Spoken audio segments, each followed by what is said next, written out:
Chelsea Thompson and Dan Tombasco, good morning. Good morning. Mr. Lychwick appears in person in custody without counsel. Good morning, Mr. Lychwick. Good morning. This case is set for a sentencing hearing today. The court is in receipt of a pre-sentence investigation that was filed on August 3rd, 2026. First, let me ask Attorney Thompson, is the state in victim rights compliance today? Yes, we are. Victim E made a request to appear via Zoom. That was very short notice, so I appreciate the court's response. I'm not sure if he's on Zoom right this second, but he might be joining soon. I also have victim B in court, and she will be making a statement once I'm finished with my comments.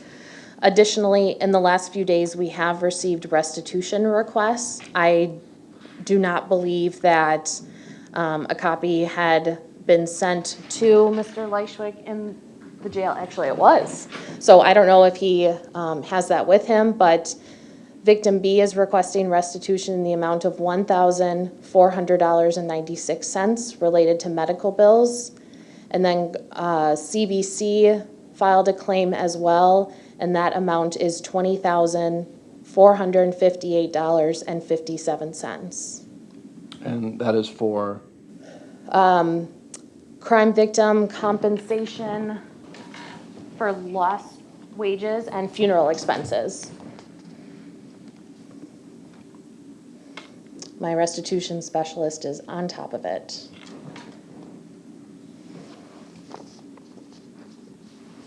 Okay. Currently, we do not have anyone connected on Zoom, but our Zoom feed is open, so if anyone comes into the wait room, we can connect them if they are one of the victims on this case. Regarding the pre-sentence investigation, Attorney Thompson, did you have an opportunity to review the PSI? Yes. Were there any material corrections that you wanted to note at this time? No, thank you. Mr. Lychwick, did you have an opportunity to read the pre-sentence investigation? Yes, I have. And were there any material corrections that you wanted to note before we begin the sentencing? I felt that the conclusion was unfair. Okay, I'll certainly let you be heard on sentencing. I just want to know if there are any factual corrections you want to make at this time. I believe she over-exaggerated much of it, Okay. misstated some of the facts. Well, I will hear from you. Misquoted me as well, Your Honor. I will hear from you regarding your opinions of the PSI when it comes time for you to allocute for sentencing. Mr. Lychwick, are you contesting the restitution figures in this case? Definitely. Okay.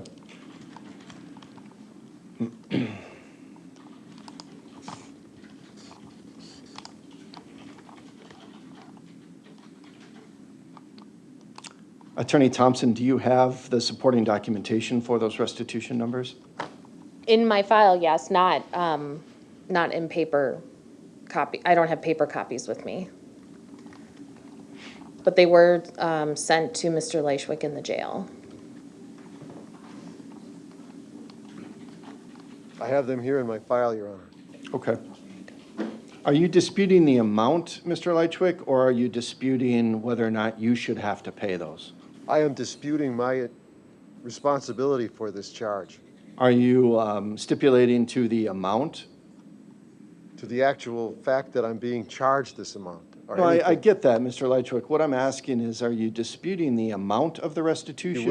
If you wish to word it that way, then I agree.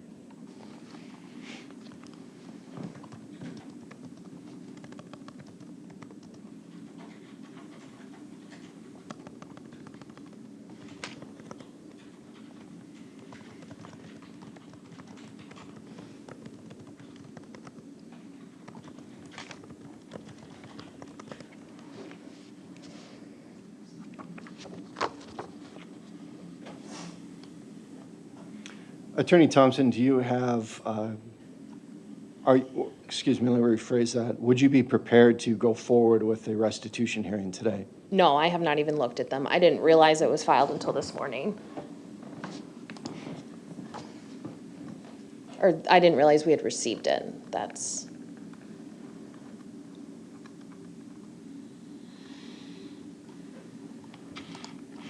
All right, here's my concern, and I'm referring to 973.20, sub 13, sub C, sub 1 through 4. When it comes to restitution, the statutes lay out 4 procedures for the court to handle determining restitution. One is to direct a probation or other agency to file a proposed restitution order within 90 days to the court. The second is to adjourn the sentencing proceeding for up to 60 days pending resolution of the amount of restitution. Third is, with the consent of the defendant, refer the disputed restitution issues to an arbitrator acceptable to all parties. And fourth is to refer the disputed restitution issues to a circuit court commissioner or other referee who shall conduct a hearing on the matter. Restitution statute further directs the court to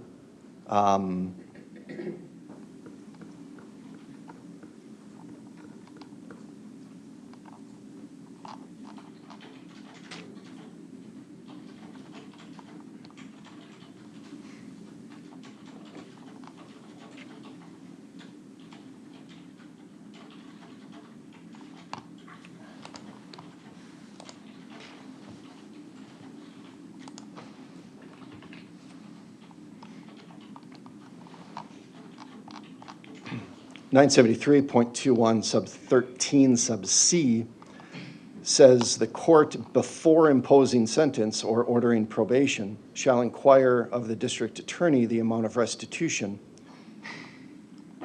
And then if restitution is not stipulated to by the defense, one of those 4 procedures must be used. There are 2 different ways to interpret sub 2 of that statute, which is adjourn the sentencing proceeding for up to 60 days. I know it's the practice of the courts to sentence the defendant and then adjourn the matter for a restitution hearing. That's one way to read that section. The other is to read it as the sentencing cannot proceed until restitution is determined. The way I read that and the way I read the case law, particularly State versus Perry at 181 Wisconsin 2nd 43, which is a Court of Appeals case, and State versus Krohn, K-R-O-H-N, a 2002 Wisconsin Appeals 96 case. The way I read those cases in conjunction with the statute is that the sentencing can proceed and then restitution can still be determined after the court imposes sentence. Because at least in the Perry case, the defendant was serving a sentence at the time restitution was determined, and the Court of Appeals found no error with that. So despite what could appear to be the plain language of the statute requiring restitution to be determined before sentencing, the court is going to proceed with sentencing today. We'll set the matter for a restitution hearing within the 60-day time period that's provided under sub 2 of that statute. And then at that time, we'll determine the amount of restitution. Is that acceptable to the state? Yes, please. Is that acceptable to Mr. Lychwick? No. Okay, over the defendant's objection, that's what we're going to do. So we will proceed with the sentencing hearing today, and I will hear from the state. Thank you, Judge. I'll make my comments first, and then I will turn to a couple family members who would like to make a statement. That is victim B, who is Carlos's daughter, and then also victim C, who is Carlos's sister. In preparing for this sentencing and reflecting on what happened during the trial and in reviewing the PSI, the defendant's comments to the PSI writer are about what I expected he would say.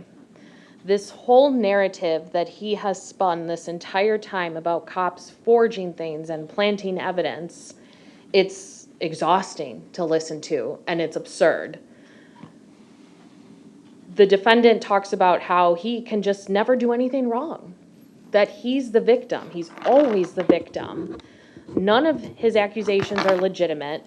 I object to this diatribe. Your objection is overruled, Mr. Lychwick. The state has a right to put on their argument for sentencing. I will hear from you. I am hearing from the state now. It is not your turn. Attorney Thompson, go ahead. Thank you. The fact that he keeps pushing this narrative, despite the fact that a jury of his peers has found him guilty, is ridiculous. it's also why he should never be released back into the community.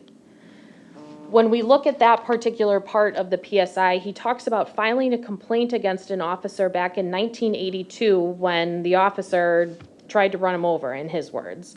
I doubt that happened, but somehow the officers remembered this incident 17 years later when he was arrested for disorderly conduct.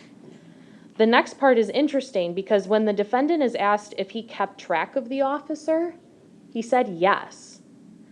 Because, and the reason why that's interesting is because it shows this court and the state that his hunting, his stalking of people goes back decades by his own admission. When discussing his CCW conviction, wrong place, wrong time, that's what he says. During a search of his car, the officers found an unloaded pistol. And then we hear the familiar tale of just 2 days later, that exact officer and his sergeant were somehow accused of corruption and planting evidence.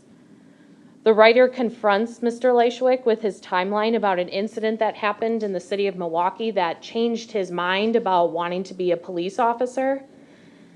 And how, when confronted with how that timeline didn't match up, the defendant just says, well, it's an ongoing issue. This narcissistic, self-serving narrative is pervasive throughout his entire life. And when we look at his conduct reports from when he's in the jail, once again, it's never his fault and he's the victim. And the fact that he called the inmate in one of those conduct reports a racial slur reminds me about a conversation that Mr. Lychwick had with Carlos in the laundry room of the apartment building, which I will get to later. We saw an alarming amount of discussion in the PSI about a female who lives in Iowa and how at the time, right before he was arrested, she was 17 years old. When I look at how much time was taken up in this PSI talking about her, he's obsessed with her. Mr. Lychwick is still in love with her.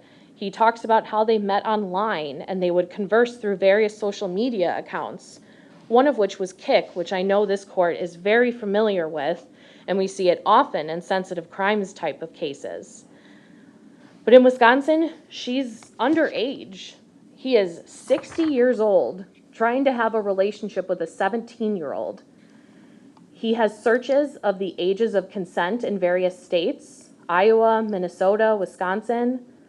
This is predatory and pretty close to grooming behavior. The defendant talks about how he's giving life advice to this woman.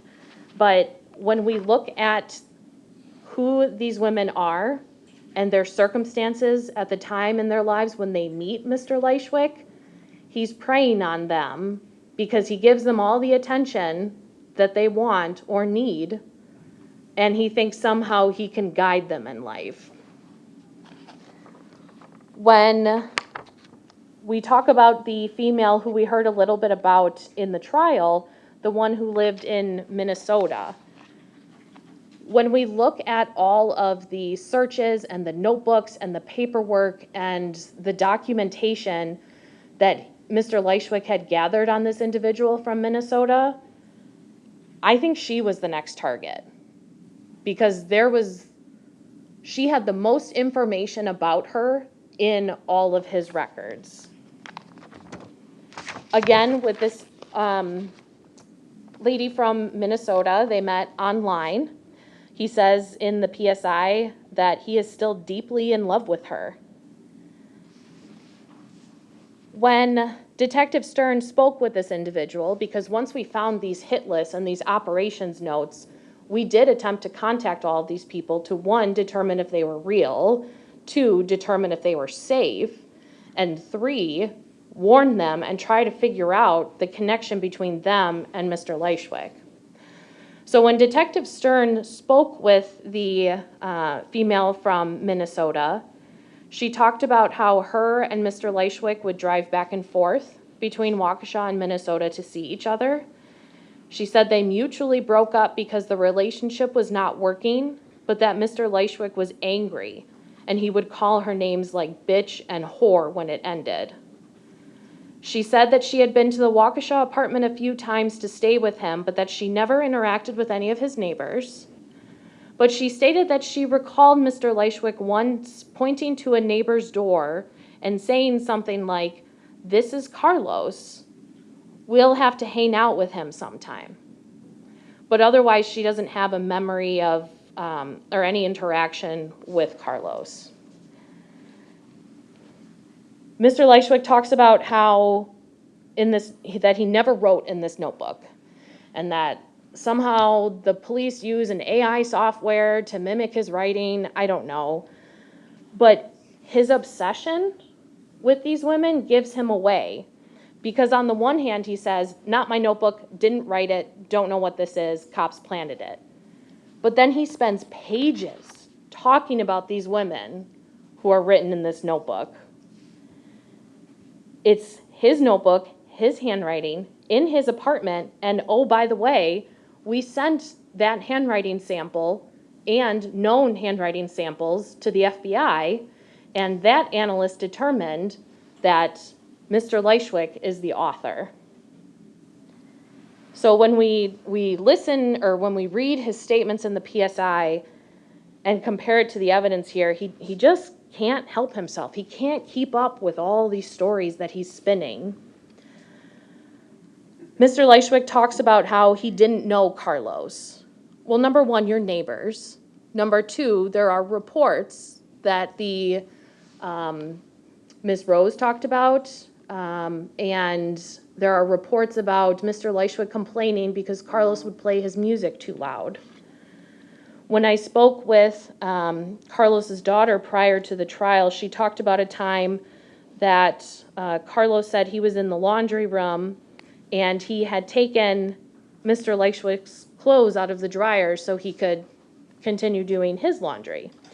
That led to an altercation in which Mr. Lychwick called Carlos a racial slur. This is outrageous. I refuse to listen to this. I had Mr. nothing to Lychwick, do with this man. stop These are right all now. lies. Mr. Lychwick, this is your second warning from the court to stop your outbursts. If you continue with this, I'm going to have you removed from your own sentencing hearing. You will not have an opportunity to participate. Continue, Attorney Thompson. To say that he is the victim here is appalling. I think it's offensive to Carlos's family. And to be very clear, not one person believes that, or any of his other lies. The defendant said during trial and in the PSI again that this is a travesty. But from the state's view, the travesty here is that Carlos's daughter will never get to hug her dad again. He won't ever get to see her life accomplishments. If she chooses to get married or have children or go back to school or any career advancements, he won't be there for any of that. He was encouraging her to go back to school. He was going to meet her significant other soon. She talked about, in our meeting, the relationship that her and her dad were rebuilding again, and how when she looks back over that year and a half, this is the dad she wanted growing up with. And he was her best friend. The defendant ripped all of that away, and he stole that future. She's being forced to grieve a life that she thought she would have. All of those hopes and dreams. And I don't know that time heals all wounds, but the grief never goes away. It's always there, but life grows around it so that it's not so pervasive all the time. He still won't admit that he killed Carlos, and I don't know why he targeted him. The defendant mentions repeatedly what he'll do when he goes home. It's the state's position that he should never go home. He should never be in the community again. And first-degree intentional homicide is one of the most serious crimes we have in society. He whines and complains about how he's tired and sick and hungry and all of the other complaints we've heard from him throughout this case. At one point, whether it was trial or the PSI, or even pretrial proceedings, he uses the word inhumane. He talks about the jail conditions being inhumane. But I want to talk about inhumane because what he did to Carlos, that's inhumane. He ambushed him at the top of that hill. He knew Carlos would go up there to smoke, and he shot him twice. 2 intentional shots. Now, we heard from the medical examiner that the soft tissue is gone, so there's a lot of unanswered questions in terms of range, how long between the shots, which shot was first. But my theory is that he shot him in the abdomen first, and then he shot Carlos in the head. And he left him there. He covered him up, but just left him there like trash. We saw from the phone evidence, the Gmail account evidence, that he was considering Carlos to just be rotten meat or an animal carcass. That's the character of the person that sits before the court today. Carlos, the people on his hit list, he dehumanizes them and they become targets. What he did to Carlos was cold and calculated, and for years, especially when we look at all of these operation lists, he hunts, he stalks, and then he killed Carlos. When I think back to Mr. Lychwick's refusal to participate in the trial and his behavior when he came out, and he would keep his head down, he would have his eyes closed. The court noticed at one point he had balled up paper in his ear. But what got him out of that, I'm trying to think of the word, but what got him out of that tantrum, I suppose, was the medical examiner's testimony. Because when I started showing photos from the autopsy, he looks up, almost like he's admiring his work. It was eerie and extremely unsettling to see. But that's what woke him up. That's what got him to be engaged again. Mr. Lychwick should never be released to the community. He still denies doing this. And despite the mountain of evidence, a jury conviction, he still won't take responsibility. There is no remorse from Mr. Lychwick, and that is a dangerous person to have in the community.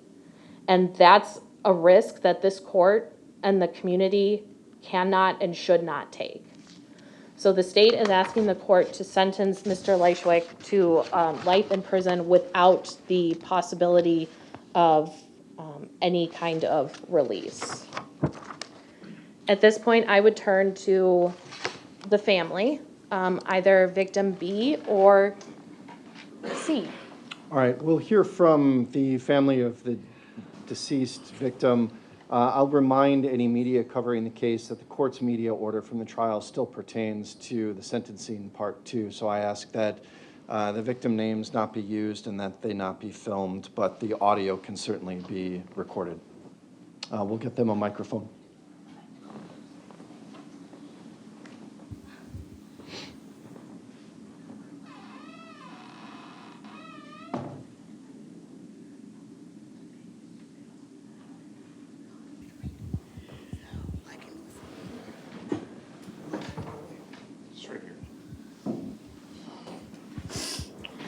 First, Judge, we have victim C. Okay, thank you. Go ahead, ma'am. To the person who took my brother away. Ma'am, could you make sure that you, try to keep the To microphone. the person who took my brother away, my brother's life away. This is my older sister speaking to you, Kevin. She says, by taking my first brother, my second brother, because she's the oldest, losing the second born, my brother, has been, can you hold up the microphone for me? Has been one of the most painful experience in our family that I have ever endured. You made a decision that had no right. you had no right to make. Ma'am, You decided. ma'am, I'm going to interrupt you just one moment. I'm going to let you continue with your statement, certainly, but I want you to direct your comments to me, okay? You decide. You can still continue with everything that you have written, just speak to me, okay?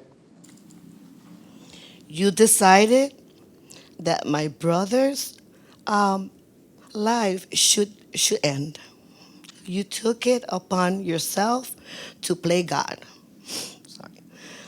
Deciding that my brother, as a human being, should be dead.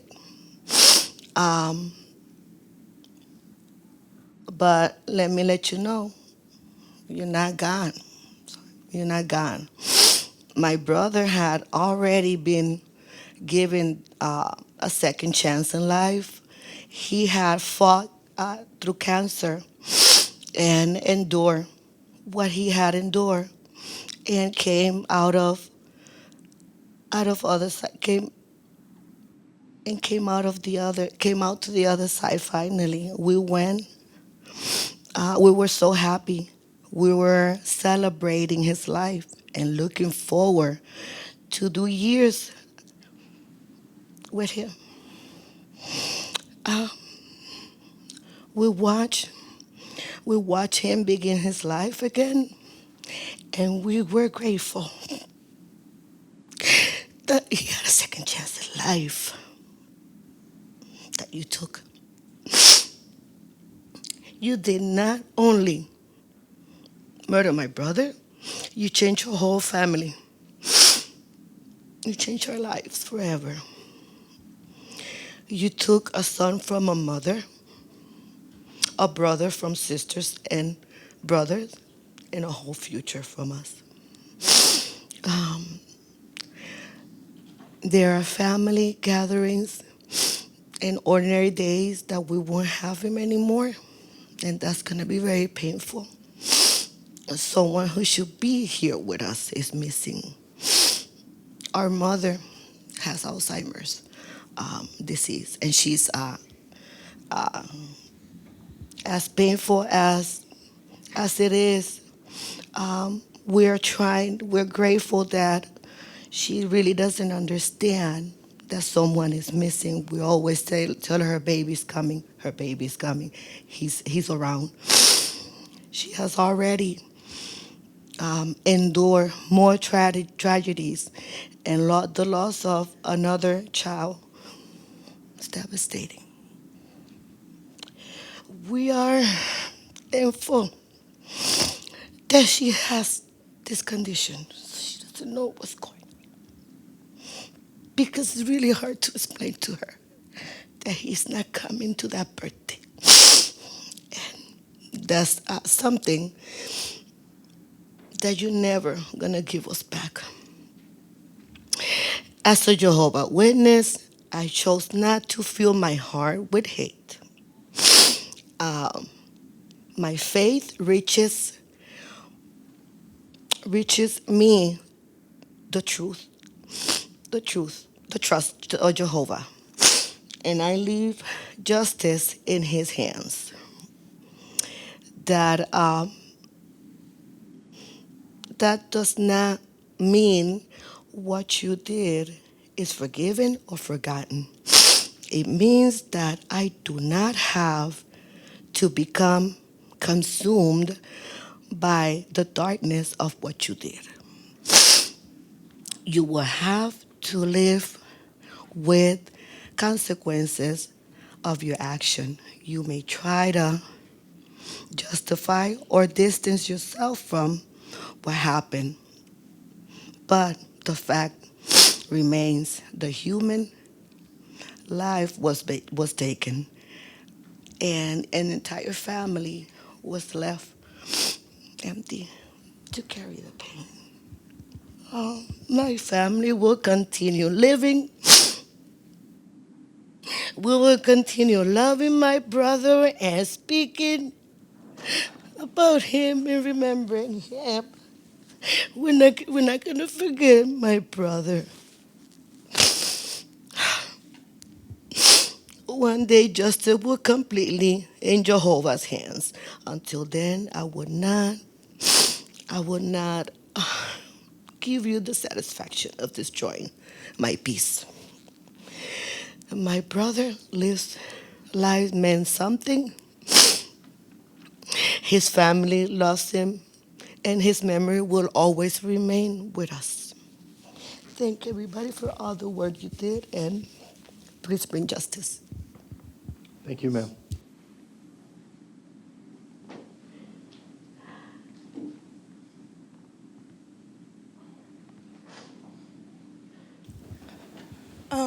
And you, ma'am, are victim B? Yes. Okay, thank you. Go ahead.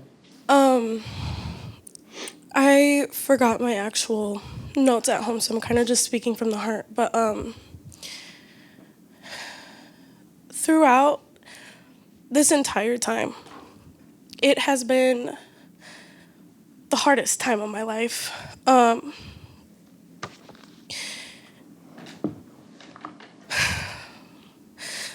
At the end of the day, this shouldn't have happened, and I think the defendant tried to play God, and I don't think anybody has that right. My dad was supposed to be here. My dad was supposed to live longer. Like my aunt said, he had been in remission for cancer. He had other medical things happen, but he came out on the other side. This was his second chance, and I don't get to I'm sorry. I will never get to see my dad again.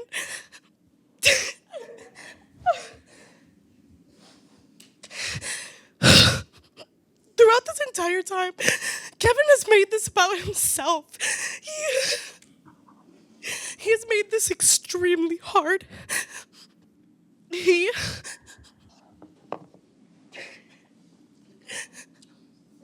I'm sorry, let me breathe. Take your time.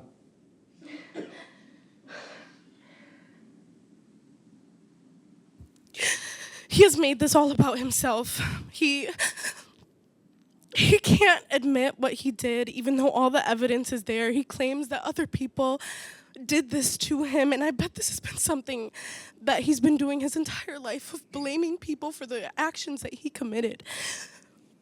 The thing is, at the end of the day,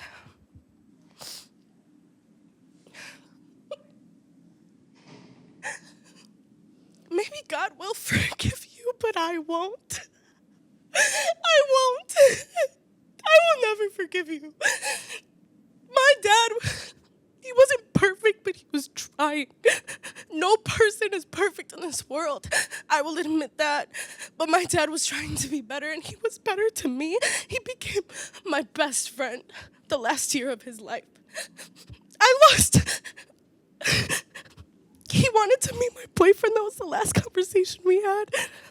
Weeks before that, or months before that, he told me about how Kevin called him a derogatory slur in the laundry room. I don't know if this was racially motivated. I don't know if he just hated my dad. I guess I'll never have the answer because you won't admit it. And I don't understand why you won't. I don't get it. I don't care. I'm sorry. I think that he should have the longest sentence imposed. I think he deserves the longest sentence he can get, because I get to spend my entire life without my dad. Now, my dad, he can't redeem himself for his mistakes that he wanted to redeem so badly. He was slowly becoming better each and every day. He became the dad that I so truly wanted, and I had to. This has been traumatic for me. I wasn't able to get out of bed for weeks. I cried and cried because why? I called out for answers. I contacted a psychic. This has been so incredibly draining and hard. And it has hurt my soul in a level that I've never been hurt before. So yes, I believe he should get the longest sentence. Thank you. Thank you. Attorney Thompson, anything else from the state? No, thank you. Mr. Lychwick, this is your opportunity to let me know what you would like me to know regarding sentencing. You don't have to make a statement, but if you do want to make a statement, this is your opportunity, so go ahead.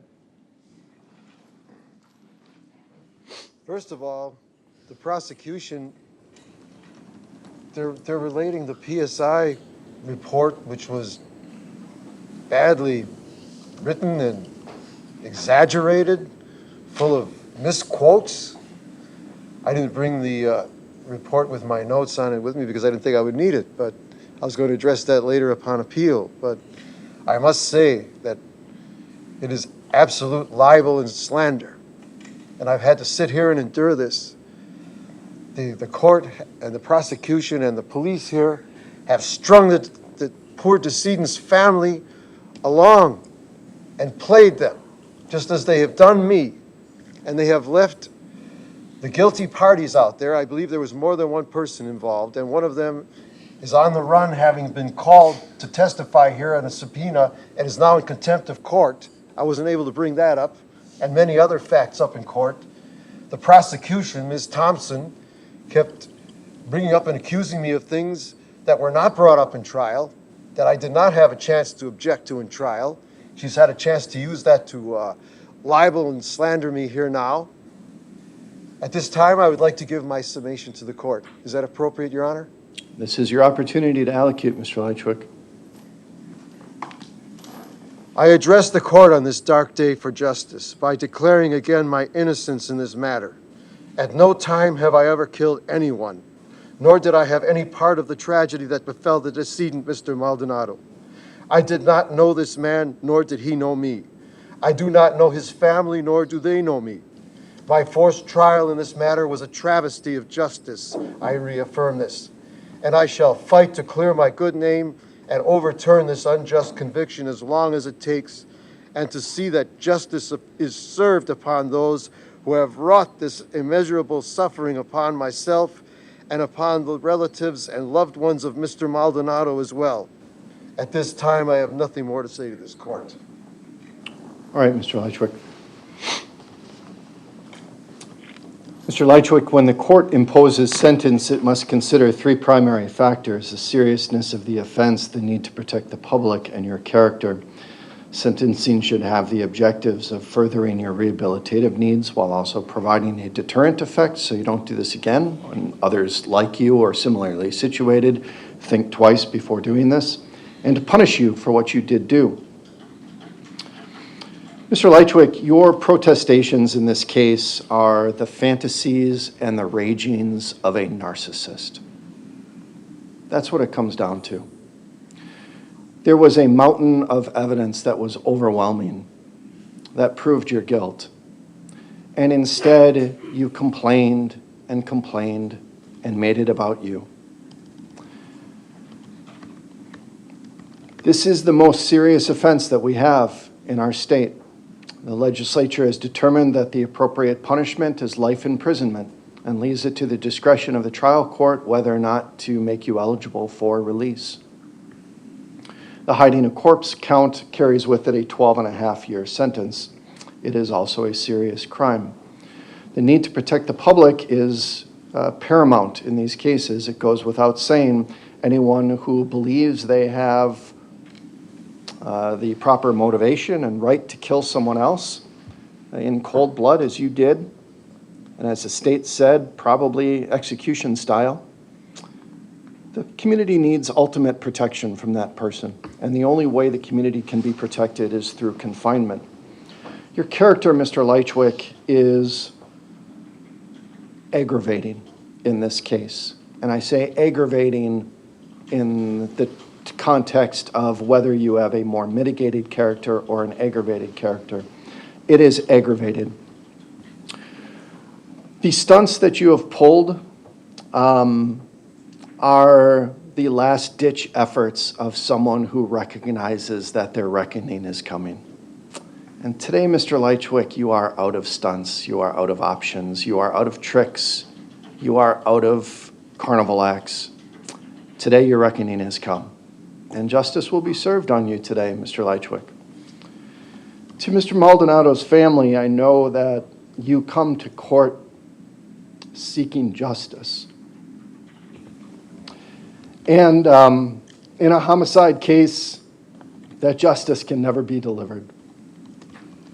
It's a bit of an empty concept. I hope that the conviction of Mr. Lychwick and the sentence of the court brings you some measure of closure. But I know that true justice is hard to achieve in a homicide case. Mr. Lychwick, when the court addresses all of these sentencing factors here, the court believes that this offense is in the most aggravated category in all respects. The evidence, and I agree with the state here, the evidence suggests that you had Mr. Maldonado tied to a chair, that you shot him in the stomach, that you shot him in the face, that you dragged his body into the woods to be hidden from his family for months. So his family had no idea where he was.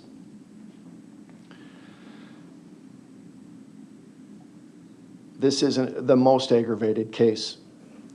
The need to protect the public is in the most aggravated category, and your character is in the most aggravated category. And therefore, balancing all of the sentencing factors here, it is the sentence of the court as to count 2 that you serve 12 and a half years in prison. That will be 7.5 years of initial confinement, 5 years of extended supervision. The court believes the maximum sentence on hiding a corpse is appropriate here because in the context of hiding a corpse, this is one of the most aggravated ways that crime can be committed. And given the context of the homicide, the court believes a maximum sentence on count 2 is appropriate. That sentence will run consecutive to any other sentence. As to count 1, first-degree intentional homicide, the court is sentencing you to life in prison with no possibility of parole. Mr. Lychwick, you will spend the rest of your life in prison. Count 1 is consecutive to any other sentence.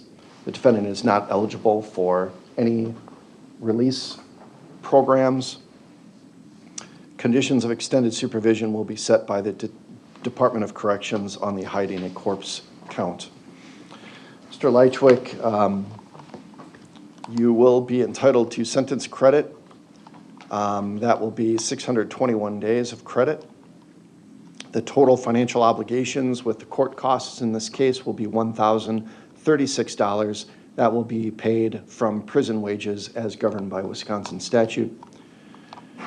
And we will set a restitution hearing date. Mr. Lychwick, I will advise you again that you are a convicted felon. You may not use or possess a firearm for the remainder of your life. If you do so, you could be charged with an offense that carries with it a long prison sentence and a fine. You may also not use or possess body armor, and you may not vote until your civil rights have been restored. You also have the right to appeal this case and the right to a lawyer if you are indigent. You have to file a notice with this court within 20 days if you want to appeal.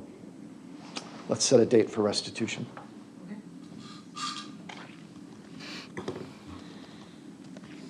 Thursday, October 15 at 2 p.m.